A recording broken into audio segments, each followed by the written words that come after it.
So I made a design of Donovan Mitchell dunking on Shaquille O'Neal. The night after, I woke up and I had a message in my request, and it said like Dr. Shaquille O'Neal.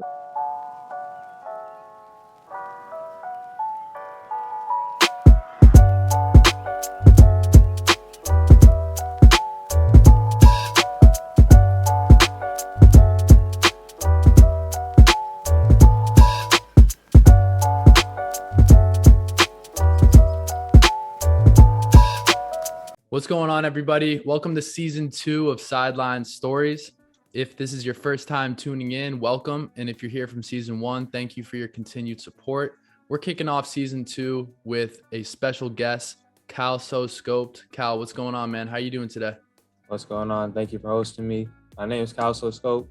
Officially, that's my name I go by on social media, but my real name is Calvin. But a lot of people, like, that's the first thing I'd like to address because Cal So Scope, it really means Cal, which is the nickname that I've gotten just over the years. And then So Scope is just me being locked into my craft. And so that's just how I would introduce myself.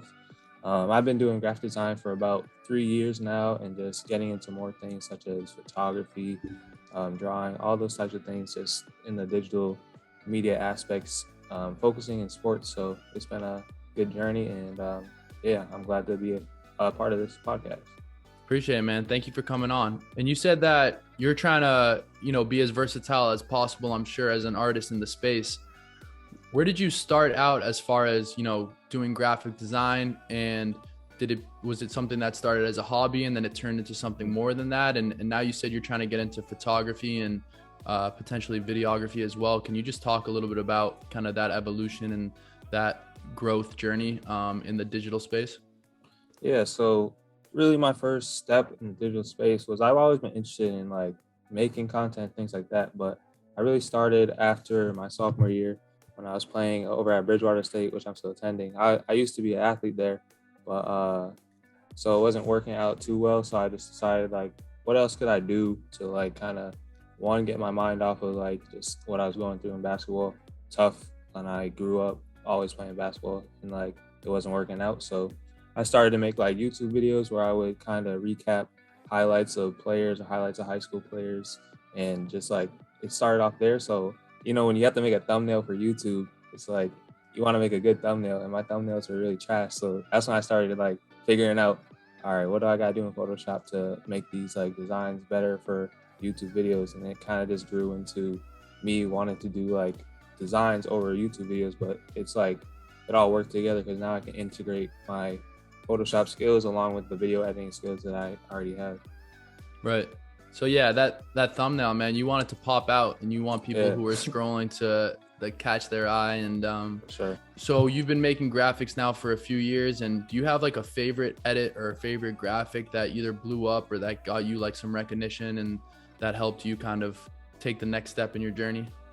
I would say I have so many graphics that I just really like, but like the one thing that I would say really put me on the map was when I made the Shaquille O'Neal design when Donovan Mitchell and him were kind of going back and forth at it, and Donovan Mitchell. So I made a design of Donovan Mitchell dunking on Shaquille O'Neal, and then the night after I woke up and I had a message in my request, and it said like Dr. Shaquille O'Neal, or like Doctor whatever, like his bio is for Instagram, and I was like, yeah, whatever, because I thought it was like a little fake page because people are already tight about it. When I looked at my messages, and I looked back again later, and it was really him. Really? So we kind of had a conversation. He like sent me a couple of videos and stuff. But he was cool about it. Yeah, I mean, I feel like a lot of it is just for you to capitalize on that one interaction or that one exchange. A lot of it in the basketball community is just keeping up with, what's going on and the trends and the recent news. But that sounds like it was a good opportunity for you to kind of get your name out there. You're at UConn. What's the experience been like as far as getting to know the players and stuff? Because I'm sure that they want, maybe certain projects for you to work on, or whether you're at the game taking photos or working on special, commitment graphics for the next generation of kids coming in. What's been the relationship piece and your ability to network? What's that been like with the players? Yeah, I mean, it's really cool to just come to a space with a bunch of like just high level athletes, and so I try to just be as genuine as I can, and whatever they want to get from me, whether it's like players, whether it's the staff, just making sure that they're like taken care of. Because like without the players there, and what's the program? The program's really nothing. So making sure that I just kind of stay in contact with them and just check in with like what they need or what they would like to see, whether it's like a new series, whether they want to get photos from the games, maybe do outside like projects. So just checking in with them, making sure everything's cool. Yeah, and I'm sure they love having you, you know, as their main guy for all things digital content. And it seems like we're entering this new era. We're embarking in this new space of digital art in the forms of NFTs. How would you describe where the graphic design world is heading and the traction that's kind of going towards NFTs and this idea of like digital art and ownership? Yeah, so NFTs, I guess like when they first started, I guess they're non-fungible tokens. So the first person that kind of really brought it to the forefront for me was he's a 3D artist, so he's like really accustomed to it because you see 3D artists are really making like NFTs every day. His name is Brian Terranova, but so pretty much I'm not really too keen on them right now because it's kind of like from the start of it, it's like one of those things where if you didn't have like the money or you didn't have the notoriety off the bat, you're kind of going to be in a hole. So it's going to be interesting to see going forward how it can be broken down into getting more people that aren't, you know, at the top of the totem pole involved. So it's kind of like this. It's kind of like the stock. It's kind of like Wall Street or the stocks right now, the art scene right now, which is if you kind of think about it like that. So it's interesting, and I would like to definitely like make some NFTs and things like that in the future, but I just want to like see how it goes and see how it plays out for like over the next year or two before I really like get into it like that. Yeah, I mean, it's definitely worth seeing kind of the natural progress. I mean, there's, I'm sure going to be ups and downs, but to see like the trajectory over the next year or so before really committing to it yourself. So have you ever worked on an NFT or anything like that or no?